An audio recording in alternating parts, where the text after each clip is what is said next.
Alright y'all, I just want to show a couple videos or a couple of rigs I use. Sorry about the big old beard getting in the way, but I'm going to show you basically 3 that I run. Maybe 4, I don't know. But first thing I do is I cut my line.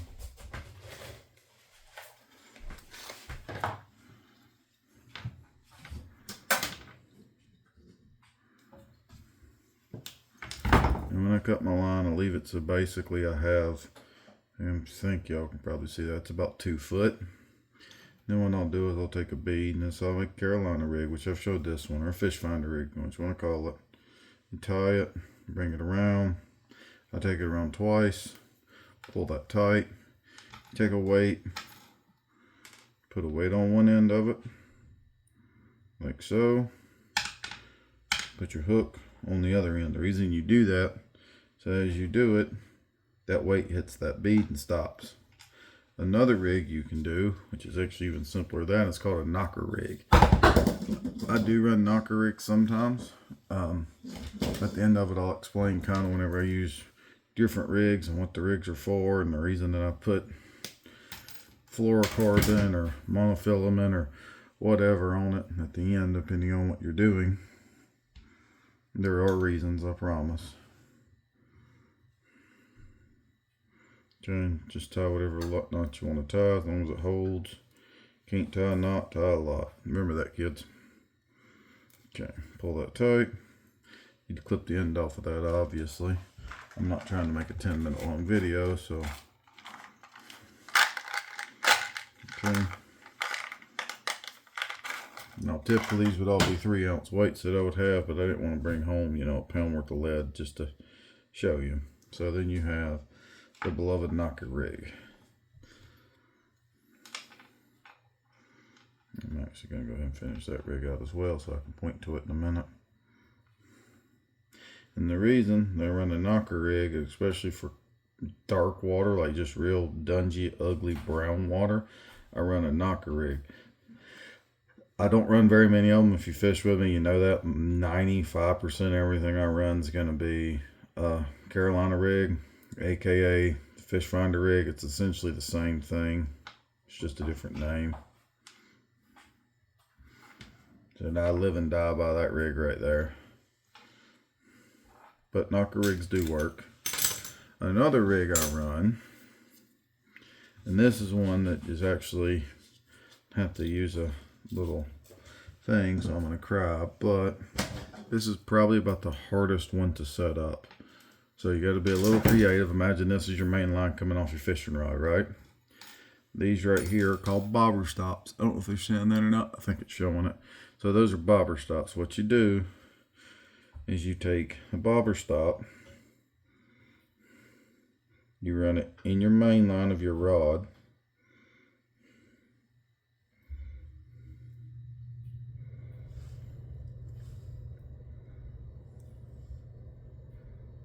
come on, one of you, give it to me.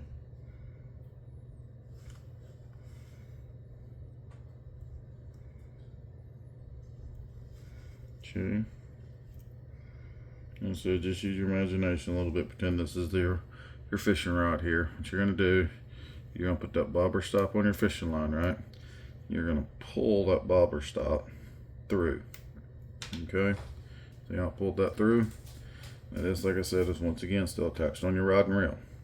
Then you take a little bead, you put a bead on it, and the reason is because that bobber stop moves up and down. So if you want your line to be real close to your cork, which I'm going to show you here in a second, you pull it closer, and be further away, you pull it further away. So then we're going to put our corks on.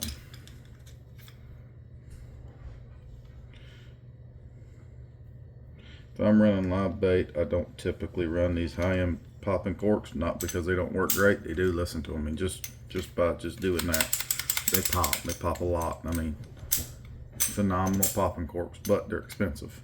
Anyways, the way this works is this is where your hook's going to go, per se. You can slide this down and see how much longer it is now. All right, or you can slide this all the way up.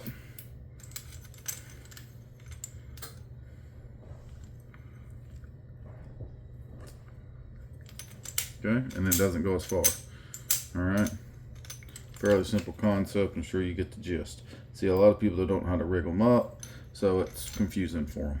Okay, then what I do with this is I put a weight. With these, I actually throw 3/4 to 1 ounce on these particular corks because they'll usually take it. But for sake of argument, just for making a video, we're going to put a smaller weight. Okay, and then I will a lot of times either put another bobber stop like I have right here on the bottom for the weight, or I'll just go ahead and tie a swivel, and I marry it with a swivel. Now I will tell you this, if you're going to use a swivel, that's fine. Just try to get it larger than the hole at the bottom of the weight is. If not, then the weight will go over the swivel and down to your hook. It's not always the end of the world, but I don't really like to fish them like that. Which, with mine, it won't quite go all the way to the end of the hook, and I'm going to show you why here in just a second. Because when I do my second string, which you have to do 2 on this, I put a split shot.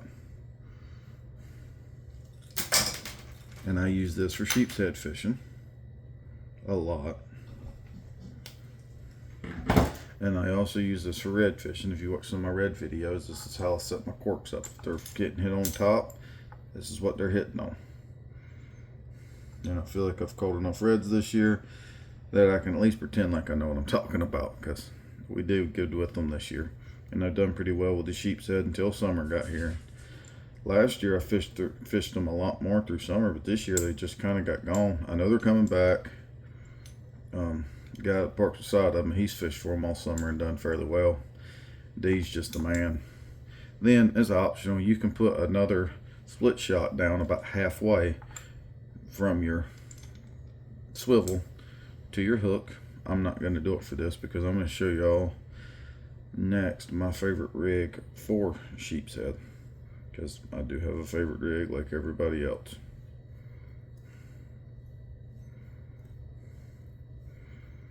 And just a basic 3 over the top overhand loop just for demonstration, which I fished that a lot, not a lot too.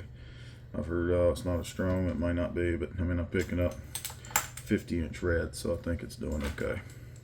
Alright, so we've built 3 here. I'm going to build 1 more for you, alright? Next one I'm going to build is probably the craziest little rig. If you're not used to fishing saltwater, you're probably going to think I'm crazy because it's just that simple and that small. You take a piece of weight, you take a thing, piece of line, you put a swivel on it, tie it up at the top. Then what you do is take a split shot, put a split shot on this. Just like that. And then you take a beloved hook.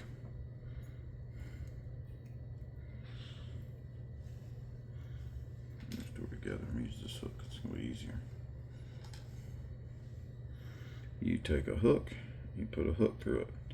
You tie that hook. Now what this is good for is sheep's head, and the reason I say sheep's head and the reason we use it, especially with a boat my size, I can't get right over the top of the rocks. So you throw this out there and you put your split shot about that far, 4 to 6 inches. And whenever it hits the bottom, you put just enough split shot you need to let it hit the bottom, but you don't want it to fall down in them rocks. And that crab, which is typical we use, it'll grab a rock or it'll do something. It'll hang, you know, lay on top of a rock. That's at least the theory behind it. The crab grabs a rock and the sheep's head comes over, eats them. If you throw a big heavy weight, you'll get down in between them rocks and you won't be able to get it out. So we use a real small split shot and a hook. A lot of people, they get hung up a lot. They start trying to use like street sweeper jigs and stuff like that. There's nothing wrong with it, but it can be more difficult. So once again, pop and cork, make sure you get a bobber stop. The Carolina rig, which to me is the golden rig. That is a 85–90% of the time, if the water's not just absolutely too horrible, if I'm not fishing on rocks, if I don't need my bait out of, you know, up suspended, this is what I run, and I do really, really well. Not everyone sticks to these like I do. This is just my rig. I like it a lot. I produce well with it. A lot of guys, and I do mean a lot of guys, run just your knocker rig. It's easy to get off. It gets hung up in the rocks. It's easier to switch weights as far as they don't have to worry about how far away it is. You know, your hook, how many inches out it is. It's to the bottom. It's simple. If it gets hung up, you can kind of give it that old pop there, and it'll tend to pull off the rocks. Dark water, flounder fishing, stuff like that. Heavy structure fishing. This is what a lot of guys run, and I do mean a whole lot. You want your bait pinned to the bottom, these guys will run. A lot of guys will run this. Nothing wrong with this rig. It's just not my thing. As far as high lows, I can show you how to build one if anybody does any pier fishing. Matter of fact, just for the sake of argument, I'll show you the easiest way that I build one. I only have one of them, but it's way cheaper than buying one. It's a great rig for surf fishing or pier fishing, Kirker fishing, you know, just stuff like that. Make you a loop here, swing it around, keep that loop the whole time so it stays big like that. Then all you do is you put your weight through it like this, flip it over, and it holds itself. And what I do is I keep two of these little swivels I put on. And the guys, they'll do these fancy knots. I don't tie them fancy knots. All I do, I'm only going to do one, but you just would do it twice, is you tie on this swivel right here. Just a basic double overhand loop knot twice over, pull it tight. And see, the reason I do that is because it kicks it out right. So when it kicks it out right, if you tie one there, and then you tie, you know, a 5-inch line, you put one down here and one up here, keep them where they can't touch at 5 inches apart. It's a fairly long rig. It's extremely simple. Takes 2 pieces of bait. That's your basic high-low. That's the cheapest and most effective way. The ones at Walmart, they got all the spinners and all the plastic stuff. They're real cool and all, but fish aren't used to seeing that. So I would be very wary of them. Basically, the smaller you can keep it and thinner you can keep it, the better off you're being. The reason I use like the big red hooks, which I do use those, but not so much of the hooks, but like this big orange ball knot that goes on top of the popping corks where you don't see it. I just did it so y'all could see it easier. Sorry, I know the lighting's not the greatest, and I know that it's probably not the best setup, but I've been asked a couple times about different rigs, so I figured I'd at least try to show them to you.